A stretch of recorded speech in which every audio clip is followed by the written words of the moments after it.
Bismillahirrahmanirrahim. Wassalatu wassalamu ala Sayyidina Mohamed.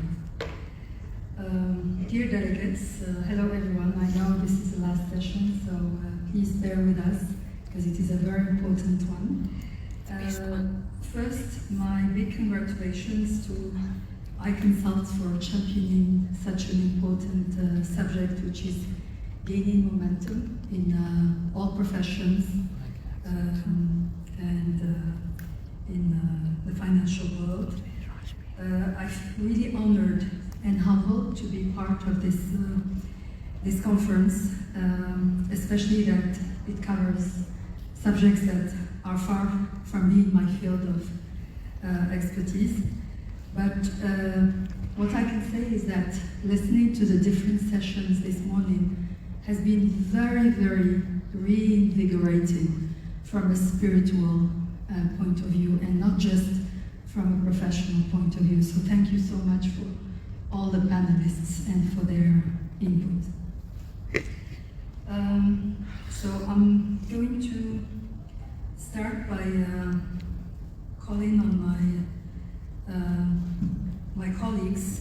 So we have a very diverse panel because, as you will see, our panelists, they come from different backgrounds and they all bring wealth of experience in this topic and in others. And I will start with Fatima Vawda. So Fatima Vawda has over 2 decades of experience as a practitioner in the South African and international capital markets. She is the managing director of 24 investments managers and chair and deputy chair of working committees and groups in the financial services field. Fatima, welcome. We are very honored to have you.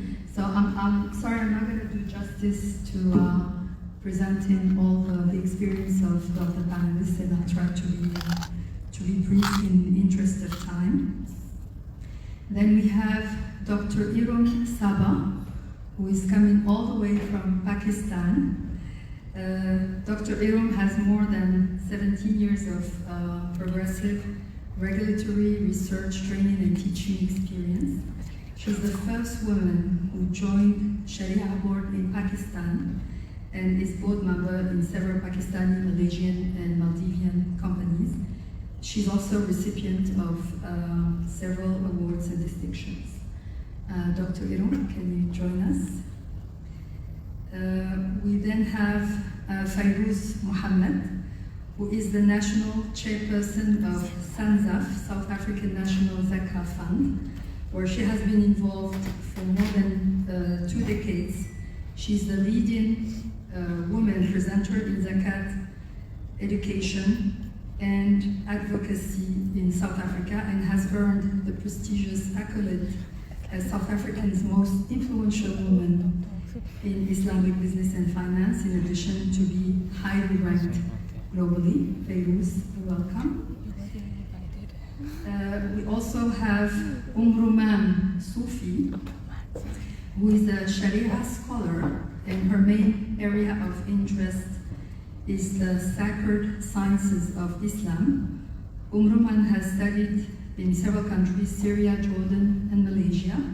She has co-founded the Sufi Academy for Higher Islamic Education and currently heads the Islamic Studies Department as the HSPP Institute of Learning and is a known orator at Islamic events in South Africa. Umme Rooman, welcome.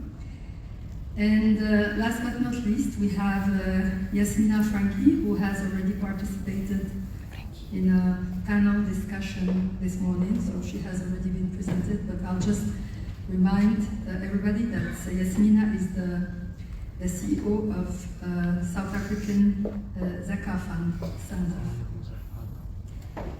So before giving the floor to our panelists, I will just like to say a few words about today's topic, because if we position ourselves on the global contemporary level, we all know that SDG 5, and more specifically gender balance and women empowerment, are subjects which have received and continue to receive a lot of focus and attention, because a lot still needs to be done in the field. Basic equality is part of the DNA of a balanced society in general, including Muslim societies.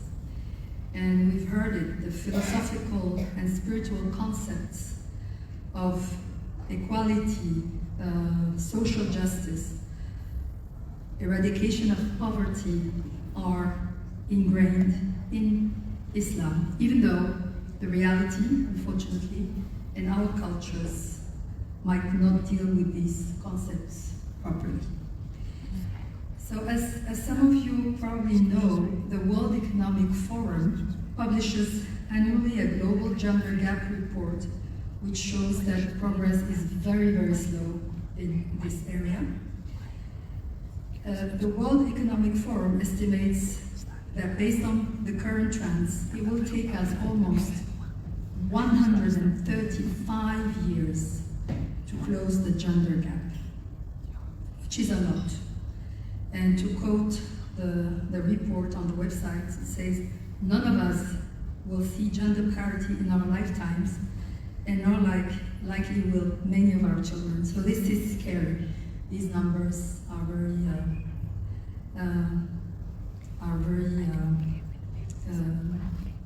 they give a very scary message. And if we zoom on the gender gap in economic participation and opportunity, the gap is even worse, because the estimate is that it will take 268 years to close it. Regarding leadership roles, yes, things are happening, and women are making great progress. And this is made obvious today through the eminent women specialists, panelists that we have, as they all play leadership roles in their own fields. But it is not enough, because only a few women are making it to leadership positions. And for me, just looking at the composition of the panelists of the previous sessions, and because we like numbers, it was like 1 out of 5 are women, so I think it says a lot. As Yasmina said it, COVID crisis has made things worse, and unfortunately, women were the ones that paid the most in this crisis. So what is the situation in Islamic finance? How can we raise more awareness on the women empowerment and on gender equality? What are the inspiring experiences to learn from each other? This is what we're going to explore today in this panel. And I will hand over the floor to Fatima Vawda. Can start. Okay, thank you, Asma. I just want to understand, are we wrapping up at 5? Is there going to be time for Q&A? And I think that if we limit each presentation to 7 minutes, we will have time to Q&A. Okay, perfect. If we don't... Yeah, okay, perfect. It would be nice to engage the audience, but what I have distinctly noticed is that most of the men have left the room and most of the women left behind. So thank you to everyone else who has stayed behind. Assalamu alaikum. My name is Fatima Vawda, as introduced. I started a financial services company just over 14 years ago. Today we manage and advise on close to 120 billion rands of assets in the South African economy, of which around 5 billion rands is in Islamic finance investments and growing. What I have realized, and I said to Asma, when I speak at this forum, it's largely going to be a journey of what I have gone through, but also the efforts that have been made in the industry with regards to promoting more participation, and particularly from a gender-based lens. But also, what I often find is that as a practitioner on the ground, in the Islamic finance space that there's a massive dislocation with practitioners versus the appetite by the changing demographic nature of the investor pool. And you know, if you want to, you can easily become a Kodak in this industry if you don't stay ahead of the curve. And the opportunities arising in Islamic finance are phenomenal, particularly in the unlisted space and the listed space, and how do we attract women in a lot of these different investment opportunities, given that half the population in the world are women. You know, just from my personal experience, if I see the people that are knocking on our door to invest are largely women these days, and women want to be associated with women. So, you know, just from an asset management perspective, I can speak to two different areas. The one area is cognitive biases, and if you don't have diversity within investment teams, you know, everyone looks exactly the same, you go to the same school, you have the same upbringing, and you all think exactly the same, and you then have the kind of bandwagon mentality where fresh ideas and diversity of thought is not coming through. Also, you're not opening up a pipeline of new opportunities or targeting different market segments, which diversity does bring to the table when you're managing money. So that's the first aspect of it. The second aspect of it is the changing nature of the investor demographic. Millennials want to work with who they identify with. Women similarly want to invest with people they identify with, and increasingly with women playing such a significant role in the workplace, we are seeing those demographic trends where clients knock on our door specifically for the reason that this is a woman-owned, managed, controlled asset management business, and we want to invest with women. And we're seeing that across the board, and as you know, South Africa has got a constitution when it comes to human rights and gender equality, first and foremost, particularly our BE codes as well, from a transformation perspective and generating financial inclusion, DEI, diversity, equity, and inclusion. You know, these are areas that is ingrained in our constitution, and we're one of the only countries in the world where things like you know, codes exist, which are interventionist policy mechanisms to achieve those levels of democratization across capital flows, but as well as how we are represented in the economy. So a lot of things are, there's a lot of movement, there's a lot of fluidity in the changing nature of the way we do business globally. When I entered the market all those years ago, you know, working in the Islamic finance space, it was continuously hammering a square peg into a round hole. And you know, now we're seeing the development, we're seeing the level of innovation that's coming through through our industry, which is fairly phenomenal and exceptional. And I think with the changing patterns that we're seeing from digital revolution aside, you've got to stay ahead, and I think the Islamic finance industry is definitely you know, forging ahead, given that it is much younger than the conventional market. You know, yeah, I think it's going to be done. Thank you very much. Can you hear me? Yeah. Thank you very much, Fatima. I know you have a lot of experience in this topic of diversity, equity, inclusion. You have been even exposed in one of the United Nations committees or working groups. And one of the questions that we would really like to have your input on is the bias, the notion of bias, and how that obviously plays negatively in women empowerment. So what is your personal experience. And I would like to hear both sides.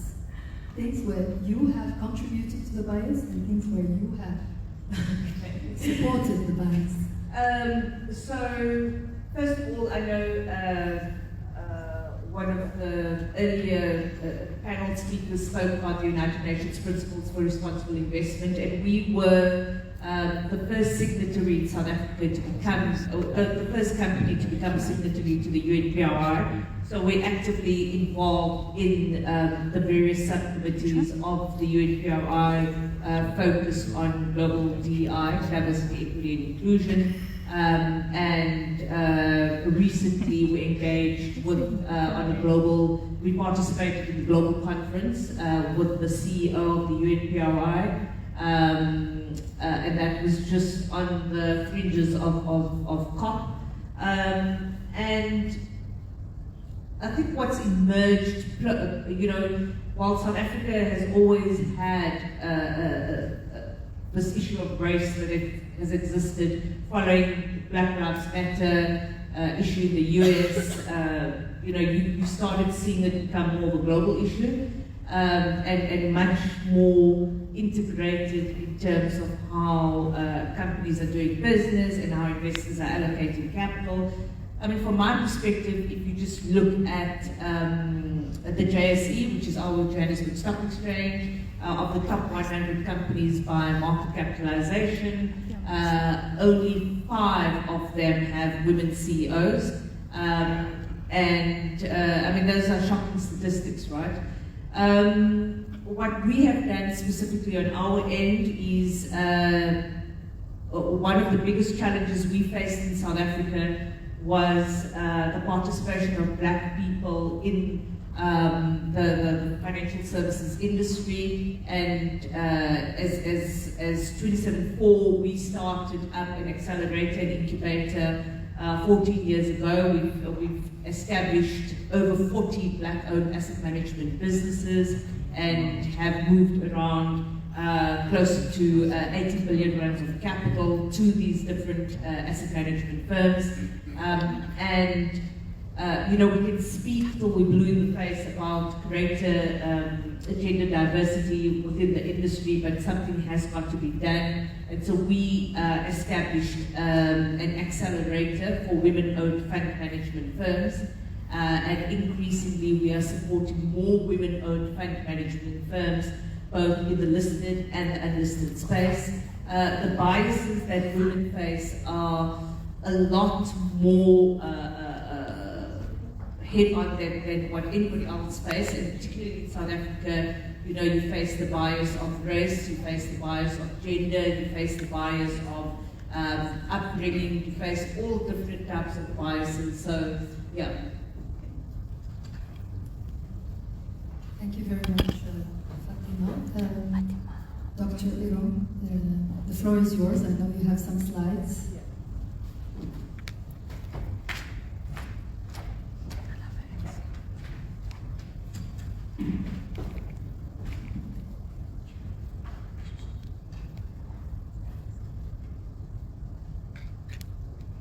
Bismillahirrahmanirrahim. Assalamu alaikum and welcome to all of you. Thank you so much.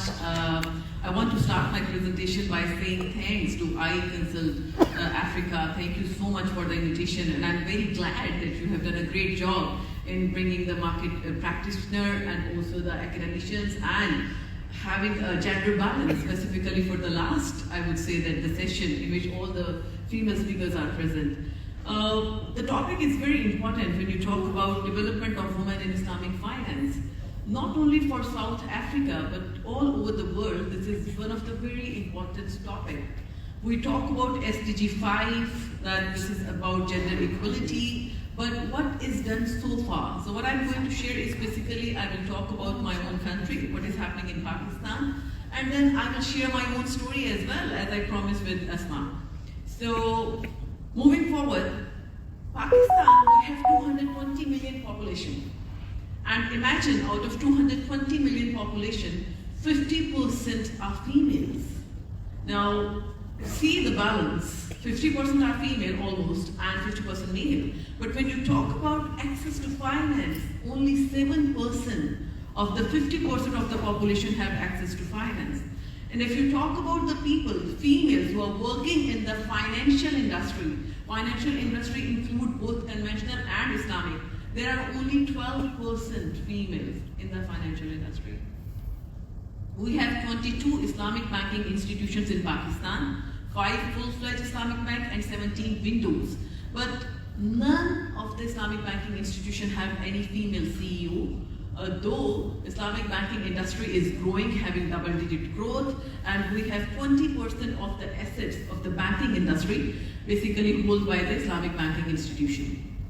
As I mentioned, that none of the Islamic banking institution is having female CEO, and though the industry is booming and growing in the country. No female in the Sharia board of Islamic banking institution as of today. So I'm talking about the leadership, where the decisions are made, who devise the policies. So imagine they are devising the policies about female customers, but they don't have any representation over there. Some of the Islamic banking institutions do have a female in their board, so at least some of the representation is there when you talk about females. Female representation is very low at the senior role in Islamic banking institution in Pakistan, but there are some good news. Now, what are the good news? State Bank of Pakistan have taken an initiative to have the banking on equality. Now, when you talk about banking on equality, State Bank of Pakistan, that is the regulatory authority, they have given some tasks to the Islamic banking institution and also to the conventional banking institution. So by 2023 and 2024, there are set targets, that these are the targets that the Islamic banking and conventional banking institutions have to achieve. And this will be basically taking the women workforce to 20%, having the female representation in the branchless banking to 10%, increasing their female customer base, having specific products for their female customer, and last but not least, impart the gender-sensitive training to all the staff members. Because it is very important, you are going to hire females in the workforce, but you need to train your senior management how to deal with females, how you need to devise the policies, what are the infrastructure. You are bringing a female in your company, but you don't have a daycare. How she is going to work? Because she needs to take care of the kids as well. Next, again, some more updates. Things are changing in Pakistan. We have the first female deputy governor in the State Bank of Pakistan. We got the first female commissioner in Securities and Exchange Commission of Pakistan. And at the same time, very first time in 2021, first female who is registered as Sharia advisor as per the Sharia Advisors Regulation issued by Securities and Exchange Commission of Pakistan. This happened last year in November. And the good news is, I am the female who is registered with SECP.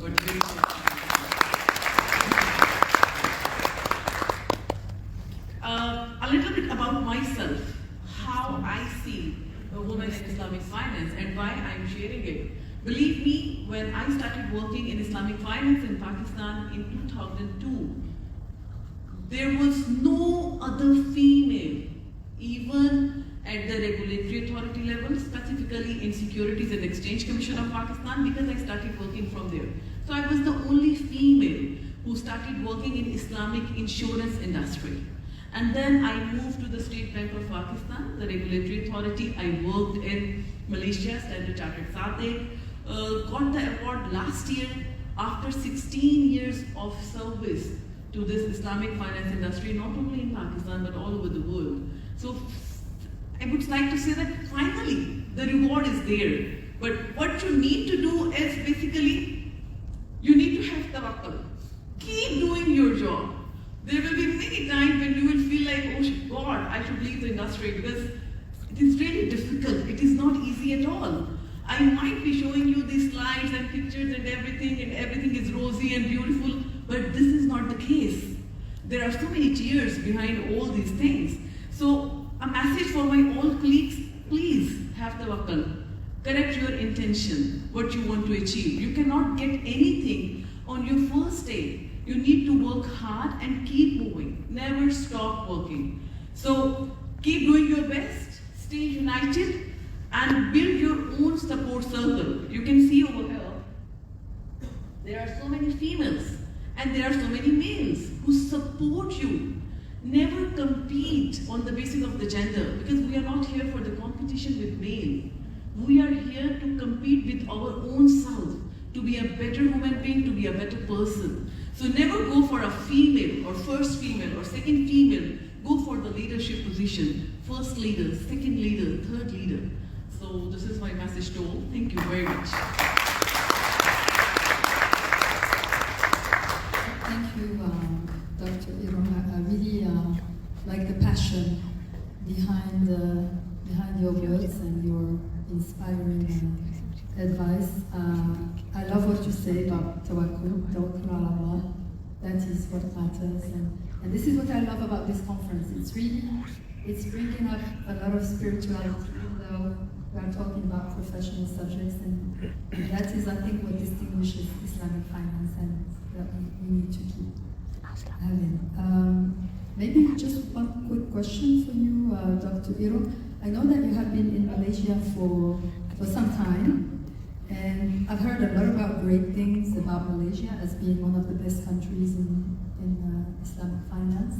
So can you tell us about how different it is in terms of encouraging women, empowering women in Islamic finance? Thank you so much. In comparison to Pakistan? Yes. Thanks. So I stayed in Malaysia for good 8 years. But I can tell you about Malaysia is that they are very mature in terms of participation of females. So you can find female Sharia scholar, you can find female Sharia board member, you can find female leaders all over the Malaysia. They are growing. So what we need to learn from Malaysia is basically we need to take people together. You cannot ignore 50% of the population of your country. Please try to understand that. I don't know what is the population structure in South Africa. You need to take the 50% population together with you. Because if you take them together, only then you can achieve all these SDGs, no poverty, no hunger, gender equality. Without taking your 50% of the population together, you can't do anything.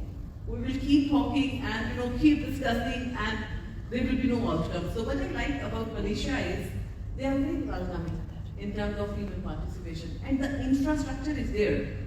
So if you go to any bank, they will have the daycare. Most of the banks. I'm not saying all the banks, but most of the banks have their daycare. Now they are starting with this working from home, because females do need certain type of policies. You need to devise that for them. Sexual harassment, whistleblowing, all these policies should be in place when you are bringing your female, workforce.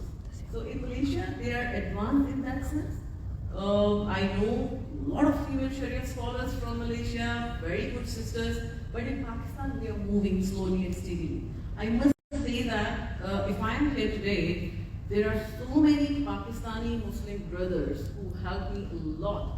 Be it a CEO, regulatory authority, my own family. So the family support system, that should be there, because the female is also coming up from work, So how she can do the cooking and all that. So you do it together. Yeah, thank you very much, Dr. Irum. I think you touch on a very important point when you talk about support system, because this is a social subject. This is not just a women's subject. Today we are all women debating it, but this is a subject for all of us, because just to add one more thing, it would have been very good if we had a few male members in such sessions, because females talking about females, it is fine, but we need to have male members as well. I fully agree, and I think this is a message to next conference. Two things we would like to see: more women in all the panels, not just this one, and second, more men in this session. So I think we can now, and you will see that this is such a wonderful and diverse panel, because each panelist has her own input and her own history and story with regards to leadership. And now we're going to listen to Fayruz, who is going to take the subject from another angle. So the floor is yours.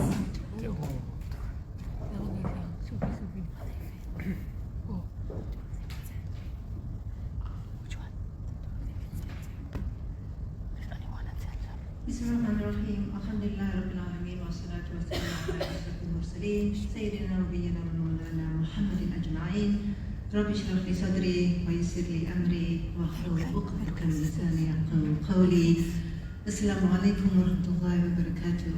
Very esteemed guests, panelists, moderator. I don't think my presentation will be so much more gloomy compared to just what Dr. Irum said. So thank you for presenting and introducing, how men need to get involved or how I think people need to get involved. I firstly want to say thank you to Allah subhanahu wa ta'ala for granting me the opportunity to be here amongst these esteemed panelists, especially, the women that are making waves and creating opportunity within the IVF industry. And also to thank the organizers, IConsultAfrica, for allowing us the space to at least have the discussion on the development of women in IVF. As you say, the industry won't flourish just on the wing of men. And I say that because Sheikh Mohamed al-Ghazali, the late scholar from Egypt, said, it is without doubt that humanity flies with two wings, man and woman. And the breaking of the one wing means that it will come to a stop and descend. So when we speak about women and leadership, we are reminded of the first wife of the Prophet ﷺ, Khadija bint Khuwaylid radiallahu anha, who was a leader in the business world and one could basically say one of the forebearers of Islamic finance more than 1400 years ago.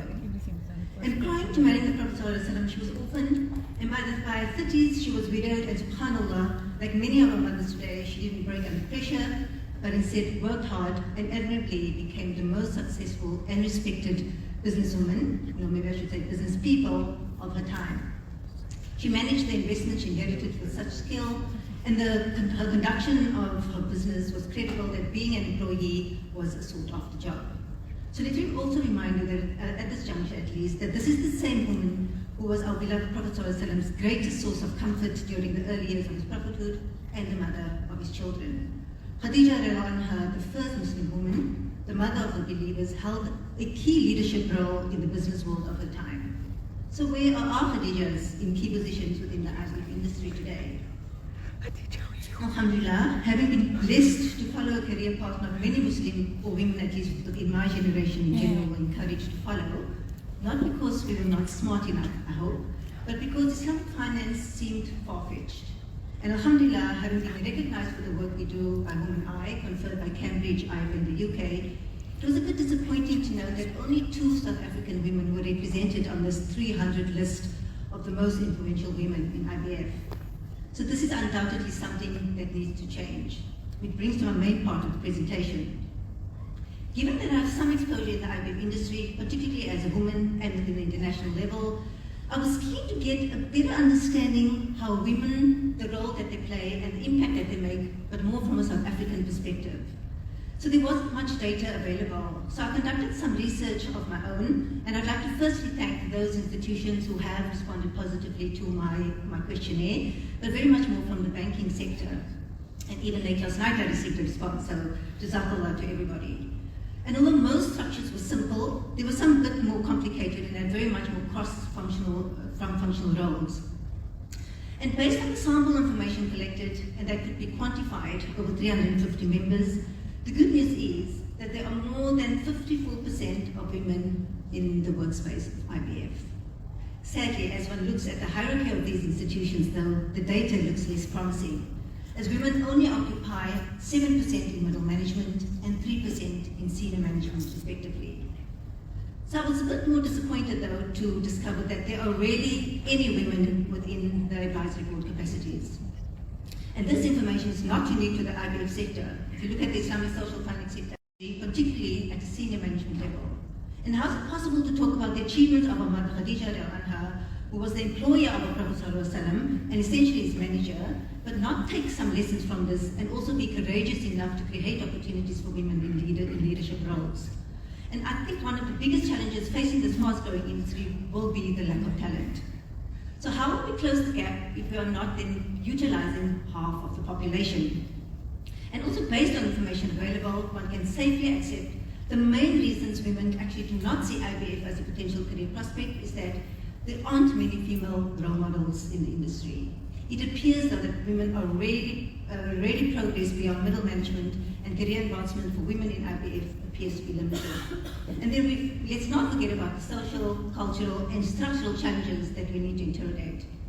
Alhamdulillah, having been appointed as SANZAF chairperson of the Board of Trustees for the second term, and being a national and regional executive member for the past 16 years, while my colleague Yasmina, as the chief executive, has been since 2018.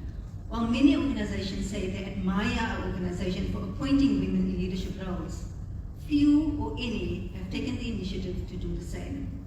I believe a good start is that we need to recognize the women that are already working in the IVF industry, as we need more role models. More so, we need our womenfolk who currently are the gatekeepers of this industry to play a more active role in providing opportunities for women to advance in this career field. In this regard, not much has changed since the advent of modern day IVF in the early 1980s.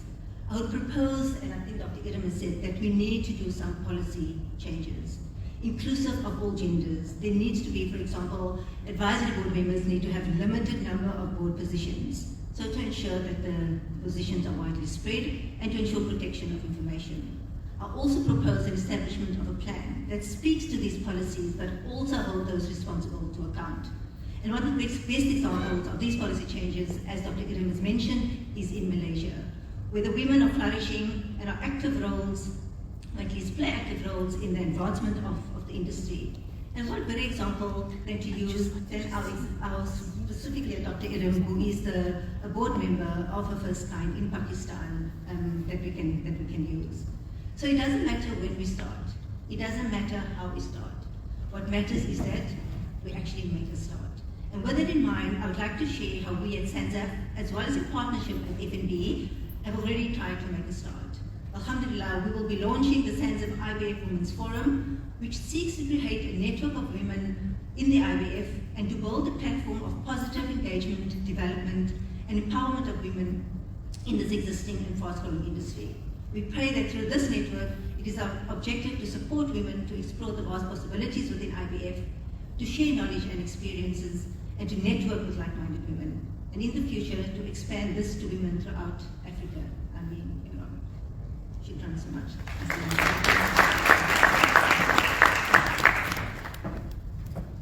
Thank you very much, Fayruz. You touched on the importance of networking at the end of your presentation. Can you please elaborate more how the IVF network is going to help in developing and empowering women in the industry? Shukran, Sister Asma. So yes, as women, we do things differently, and we enjoy developing networks and relationships. And however, if you look at the landscape of the IVF industry today, it's been designed for men because they're designed by men. And women generally, and I think Dr. Irum has mentioned as well, that we have a circle of women that we generally can share experiences with, share challenges with, and how we can support each other in that role. And that is why I think we've created this network where there are opportunities for women to see that there is actually another industry called the Islamic business and finance industry, where young professionals can see that it actually does exist. Because I remember when I qualified as a chartered accountant, and somebody told me to go into the field, to me it was very far-fetched. I didn't seem to think that it would be possible for, as a female, as a Muslim female, to kind of link the two. Because when you're in a professional field, you kind of just think you're just that professional in that corporate role. You don't think that there is an aspect from an Islamic perspective that you don't have to kind of just put aside. You can join the two, merge the two, marry the two, and become the best person that you can be as a professional. Thank you very much, Fayruz.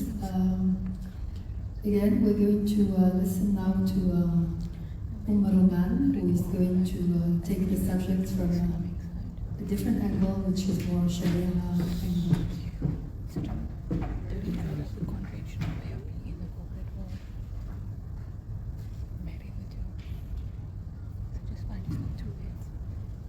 بسم الله الرحمن الرحيم. الحمد لله رب العالمين والصلاة والسلام على سيد المرسلين وعلى آله وصحبه أجمعين. Ulama Ikram, respected scholars, brothers and sisters, Assalamu alaikum wa rahmatullahi ta'ala wa barakatuh. Firstly, I would like to extend my appreciation to IConsult for hosting such a pertinent event and for granting a voice to female scholarship. May Allah Azza wa Jal reward you and accept your efforts, inshallah. The question of women empowerment and women in business, or women more specifically in Sharia, is a question that has divided Muslim scholars into two main camps. The first is a strict no inclusion policy. The scholars of this opinion obviously base their opinion on their interpretation of certain Quranic verses, on narrations of hadith, and from instances in the life of the beloved Messenger of Allah sallallahu alaihi wasallam.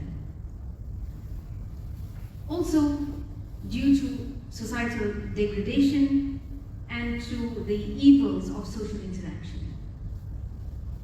The second opinion, the positive position. Here again, scholars base their opinion on the interpretation of Quranic verses, of narrations of hadith of the Prophet sallallahu alaihi wasallam, instances from the life of Rasulullah sallallahu alaihi wasallam, from the rightly guided companions, from the early generations of Islam, the eras of the Salaf al-Salihin, the golden periods of Islam, the great scholars, muhaddithin, fuqaha, such as Imam al-Shafi'i, Ibn Hajar al-Asqalani, Imam al-Dhahabi, and many other scholars.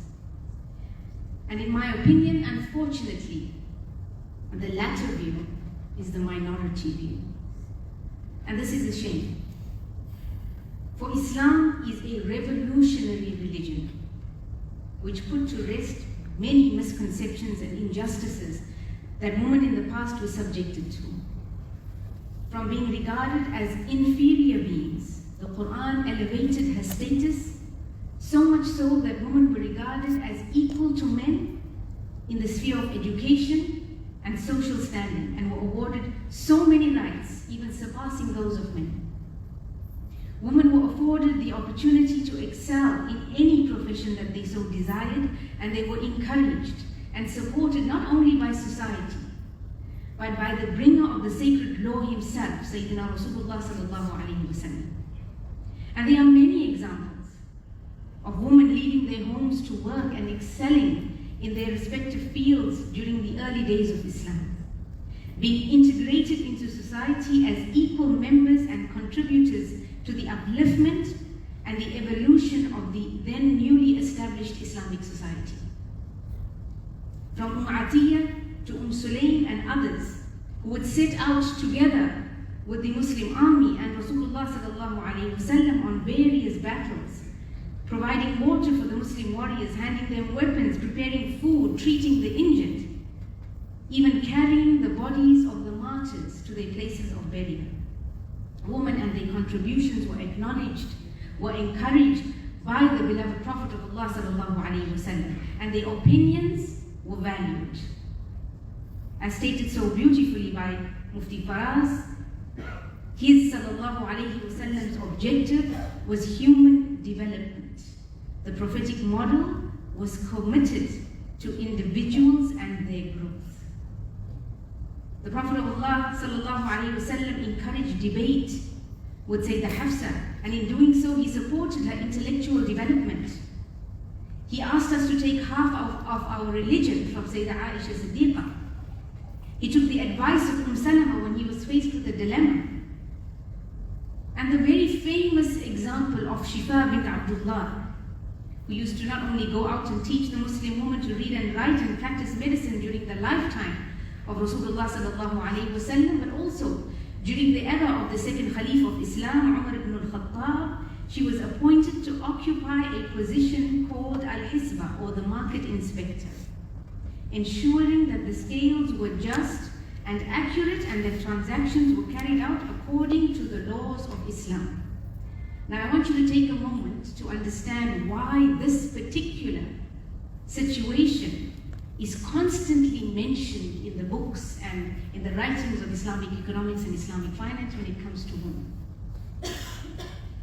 To give you some perspective, let's look at Sayyidina Umar ibn al-Khattab radiallahu ta'ala an. He had a principle. He believed that as the leader and the custodian of the Ummah, he himself would bear the repercussions of any and all decisions made regarding the Ummah. And it was due to this very principle, among other things, that the most skilled army general, Sayyidina Khalid ibn Walid radiallahu ta'ala an, was removed from his position due to the fact that Sayyidina Khalid ibn Walid made a judgment call regarding the soldiers in battle when they were fighting the Romans.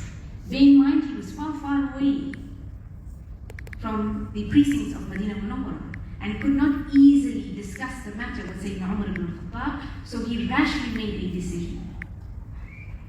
Due to this, Sayyidina Umar ibn al-Khattab radiallahu ta'ala removed him from his position as being general.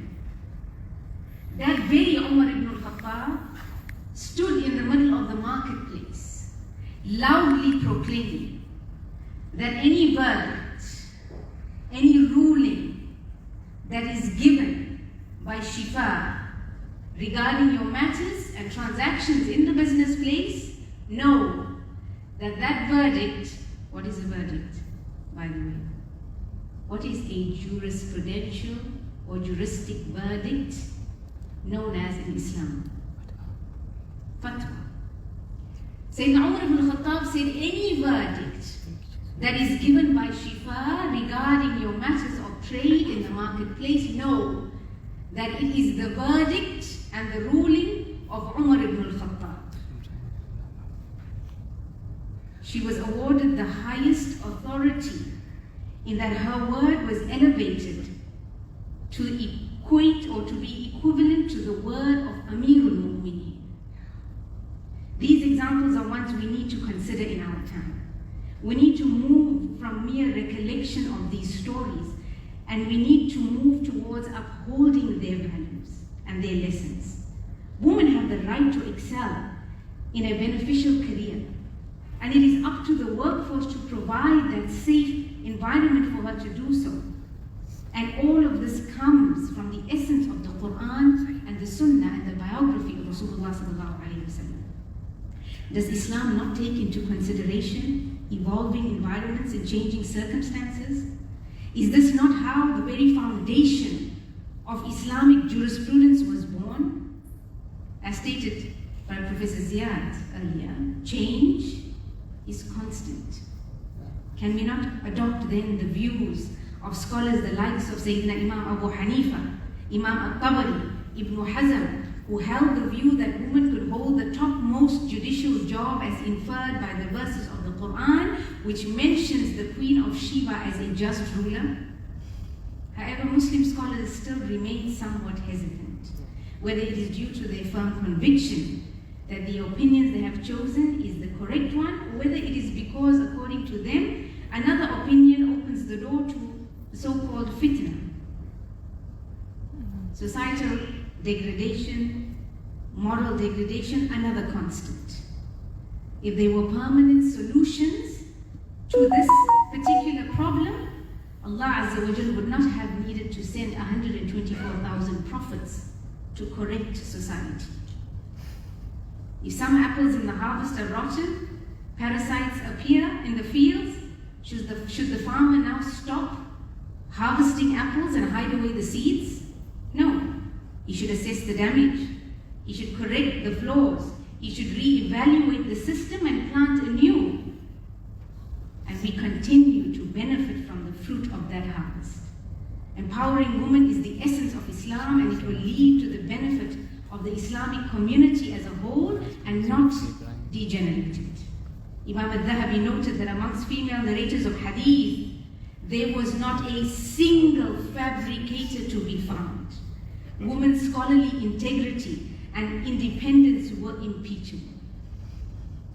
Sheikh Akram Nadvi, when he was compiling his book Al-Muhaddithat, says, when I started, I thought there would be about 30 or 40 women.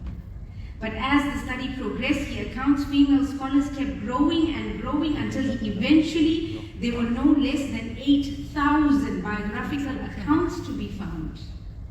such vast numbers testify to the huge role that women have played in the preservation and the development of Islam and its sciences since the time of the beloved Prophet Muhammad sallallahu alaihi wasallam. And today, we question women's ability and their right to sit on boards, making decisions with regards to the Sharia. Scholars of the past proudly mentioned their female teachers and wrote down their names as teachers, preserving it in history. And today, we relegate women to their homes and outside of the circles of judicial lawmaking. Including 1 or 2 women on Sharia boards to fulfill a Western regulation is not enough. There is no difference between man and woman when it comes to intellectual capabilities. People should be hired on qualifications and on merit. I hope that inshallah one day we come to a conference and we not have a separate segment dedicated to women and their inclusion. And inshallah our ideas today will become cemented and ingrained within our community so that tomorrow we are looked at as equals based on qualifications and hard work rather than on inclusion based on the teachings of the West. For Islam is the founder of these very principles. It has already dictated equality over 1400 years ago. And in the words of Professor Rashid, why we're looking at it only now is indeed definitely a shock. We should not be working towards making Islamic finance fit into the ethical recommendations of the West, but rather we should be leading by example. The example set out for us by our Creator Jalla Jalaluhu from the very beginning of time. And quoting Mufti Faraz once again, Islam is a narrative to build a world. So let's become the trendsetters. Jazakallahu khairan.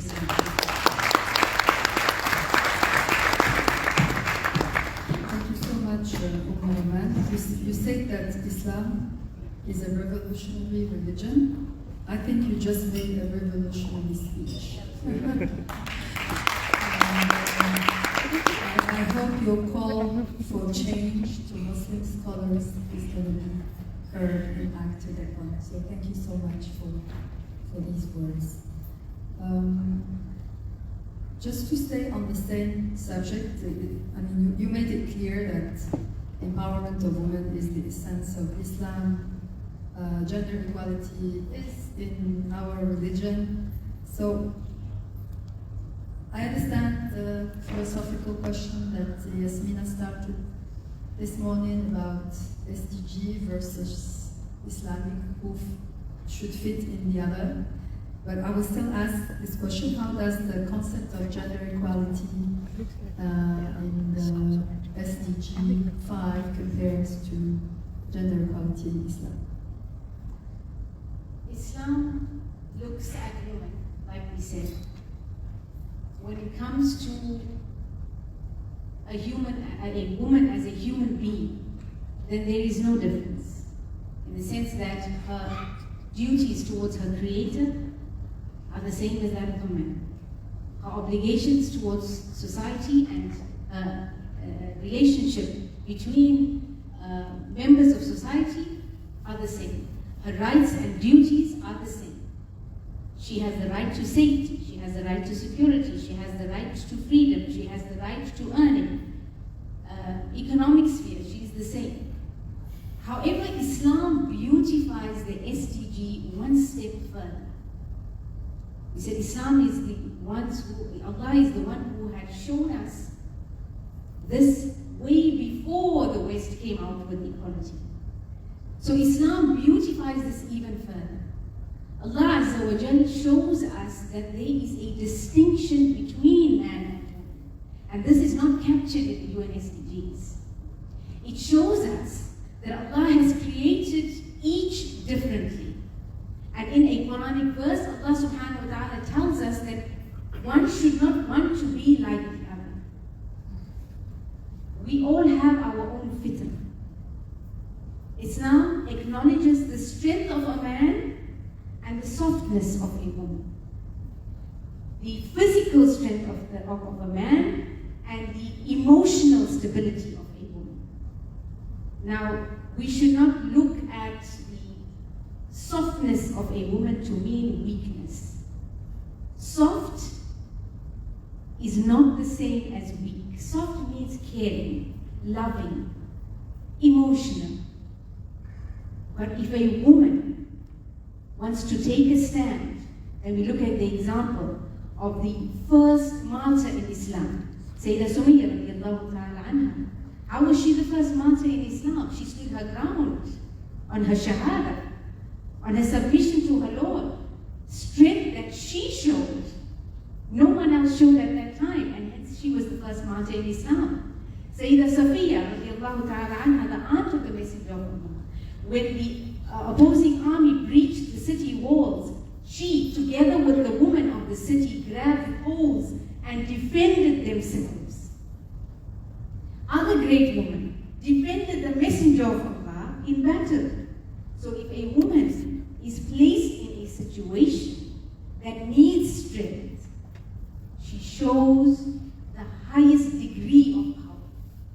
So the complementary qualities that Islam acknowledges between a man and a woman is what will help society grow. Allah created us as a set, as a pair. We complement each other. We need each other.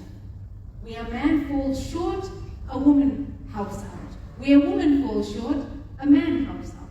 So together, as a unit, we can build the future, inshallah.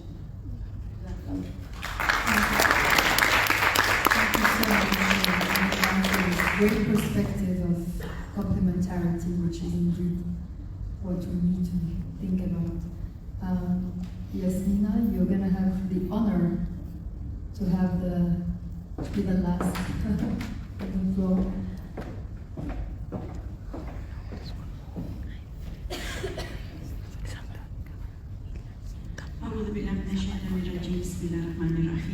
I'm back. I don't know how I feel about being the last speaker for the day, and particularly following in the footsteps of Umme Rooman, such a wonderful delivery of her thoughts and ideas. I think as a representative of the Islamic social finance industry, and particularly zakah management to be more specific, I think it's important that we bring a humanitarian angle to the conversation. I believe we cannot discuss the development of women in Islamic finance and motivate for professionals to pursue career in this fast-growing and exciting industry without looking at the condition of women holistically, not just in South Africa, but around the world as well. So part of the conversation around developing women is the necessity to develop an understanding of women and their need for economic self-determination. Far too many women still find themselves living in abject poverty, heading up households on their own, fighting the odds to secure employment, and facing a lack of basic skills to pursue perhaps some entrepreneurial ambitions. And in our day-to-day experience at the South African National Zakah Fund, we find that gender inequality is still very prevalent in many of our communities. Women and girls continue to burden a disproportionate share of hunger, of poverty, of inequality, of violence, while gender imbalance persists with a vicious cycle of pain and indignity. So to address gender equality will require rights for women to economic resources, access to financial services, access to justice, to ownership and control over property, inheritance, and natural resources. But importantly also, equitable pay and representation at the boardroom table. So gender inequality must therefore be seen as a human rights issue, and this inequality does not bode well for building peaceful and prosperous nations. Making sure women and girls have equal access to quality education, healthcare, work opportunities, as well as political representation and participation in economic decision-making is crucial to the sustainable development and economic progress of any country. And importantly, if we want to advance the goals goal of gender equality, it cannot happen without the consideration to its complex and diverse nature, and it cannot happen without the participation of the very individuals it seeks to serve. So when we talk about women empowerment, what does it really mean to be truly empowered? A truly empowered woman has the rights to freedom to make choices and decisions for herself, her family, her community, and her environment.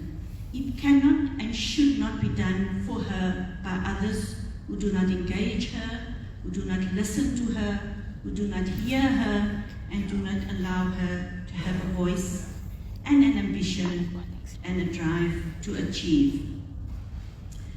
But as we have seen, it's probably easier said than done, and there are many challenges that hinder women empowerment, and many socio-economic and even religious challenges. And just to mention one or two, in our country, and it was mentioned earlier by one of the first speakers, that the empowerment of women has added a layer dealing with the legacy of apartheid and transformation in our society, particularly of power relations, where women were traditionally in South Africa disempowered, and so we have economic empowerment as a program in South Africa. Similarly, women have been depicted as being subjugated sections of society, the wearing of the veil, forced marriages, the topics of many debates on religious oppression for Muslim women, obviously by those who have anti-Muslim sentiments. So whilst these are some of the challenges that hamstrung some, history is witness to many instances where women rose out of a state of despondency, claimed their rights, evolved into accomplished scholars and professionals, and dispels the misconception about the position of women in tradition and culture. So today we ask the question about the role of Islamic finance in empowering women. So to eradicate poverty, to achieve gender equality, and to provide quality education for women, it begins with creating a financially inclusive world. And I'm happy that the captains of industry are here and they can do their best to create a financially inclusive world for women. And financial inclusion is a critical component of social inclusion and represents a fundamental element of the global development agenda for women and girls. So financial inclusion is a key requirement in our modern day society, and Islamic finance can contribute meaningfully to this global reform agenda. So let's just ask the question, how are we doing around the world on this important matter? And Dr. Irum spoke about it too, because we see that the development of women in Islamic banking and finance shows varying levels of success around the world. Whilst Islamic finance has become increasingly widespread in the Middle East, in Southeast Asia, in North Africa, there are, however, significant differences in financial inclusion and integration across these countries. Malaysia and Indonesia, as we've heard earlier, women are making significant strides in Islamic finance, so too in the Middle East, where women are now starting to see the tides changing. But the situation in the northern regions of Africa and India, Pakistan, Bangladesh, and the southern regions of Africa, there is still stark differences. It is clear, therefore, that the proportional access to Islamic finance for women is very dependent on geography and maturity of the industry. But it's all not bad news, as many of the women spoke here about some of the good news. And so we see the growth of Islamic finance, and we realize that it can be one of the most powerful, liberating, and enabling tools to drive the empowerment of women. At this critical juncture when Islamic finance is coming into its own, and specifically here in our country, it must seek to balance the supply side factors with consideration for the specific demands from its various stakeholders, with particular focus on the unique needs of women, from those in rural communities to the urbanized ones and to the ones cracking the glass ceiling. And finally, we ask the question, what can women in Islamic finance do for other women?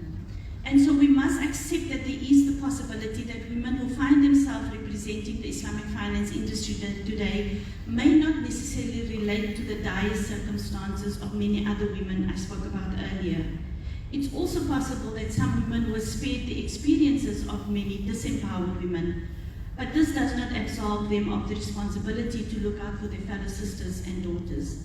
They must make a concerted effort to be their voice, to be their ambassadors, and to work towards the upliftment of all women, not just those already at the boardroom table. We have a collective responsibility to ensure Islamic finance in all its aspects caters for the need of women.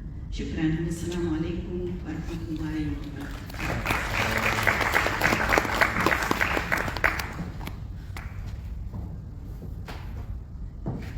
Thank you very much, Yasmina, and thank you for pointing to this very relevant idea that women who made it to leadership positions should always think about women who are struggling with financial inclusion, and that is the role of all of us. So thank you very much for commenting on that. Just a quick one, I know you're tired. How do you see the role of fintech in financial inclusion, which is a very important topic that you have addressed? I think the growth in fintech can serve as a bridge to overcome these challenges that we just spoke about. And I think just looking at some statistics and research that was done in South Africa, I think we were pleasantly surprised to see the penetration of perhaps just digital access in South Africa. I think just cell phone penetration, the recent research that I came across showed that the cell phone penetration in South Africa is 170%. So technically every person has access to a cell phone or some mobile technology. And I think that in itself is an enabler to financial inclusion, but we must caution that the mechanism itself is not the panacea. It doesn't mean that if the mechanism exists for e-wallet, for transacting online, that the product and the service itself caters to the needs of women. So we still have to get into that boardroom, and we still have to be part of product development. Because if the technology exists and the mechanisms exist, we must ensure that the product is being used effectively on that mechanism and that platform. Thank you very much. I think we're coming to the end of this session, so any of the panelists would like to conclude with ideas? Fatima? Well, I just think that a lot has been said today, particularly on this panel. But from experience, to get a seat at the table, it's been said repeatedly that culture eats strategy for breakfast. It's got to be intentional from the perspective of leadership. So those sitting in the audience that have leadership positions in financial institutions, it's got to come from there, otherwise it will never happen. And we can direct levels of change from the top all the way down, if we really want to begin to see some change. Very well said. Thank you very much. Dr. Irum? Thank you so much. We need to change, all of us. Even females need to change their mindsets, because what I have seen is that sometimes when females reach to a leadership position, they become very strict with other females because they try to portray that they are very strong and they are workaholic, so they make the life of other females miserable. This is just a request to all the females who are in the leadership position, because I'm in this industry for 17 years, not only in Pakistan but in different parts of the world. So sometimes the issues are not from male side, but basically coming from the female side. So we have to work together, both from male perspective and also from the female side. We need to work together. Solidarity is a key principle we shouldn't forget. Fayruz? I think I've said quite a bit in terms of trying to encourage our male counterparts and gatekeepers to welcome the women participants that's currently in the industry and to encourage more other professional women to get on board. And I think I just want to say that, you know, look at the top structure. It needs to get some sort of representation of the workforce that currently is in existence. So if the workforce is more than 50%, we kind of expect that the top structure needs to be somewhat of a representation of that. So, you know, as women here are sitting on this panel, we support any organization that is one to we can talk, and you know, that's it, we can talk and talk, but we need to have a plan that approves accountable to that plan. Action plan and reporting. Yes, so I'll just end up with one sentence. I think it's important that there's an acknowledgement that a women empowerment strategy is not an anti-man strategy, and that's important. We all speak of change, and I believe that change comes from education. Knowledge is power. Our Creator has asked us to study from the cradle to the grave. We should educate ourselves, men and women, of the roles and responsibilities of each of our fitrahs, and we need to learn how to work together in society. So instead of shunning women or hiding us away to preserve us, let us learn how to work in a degraded society. Let us learn how to uplift each other and uplift the society for a better future, inshallah.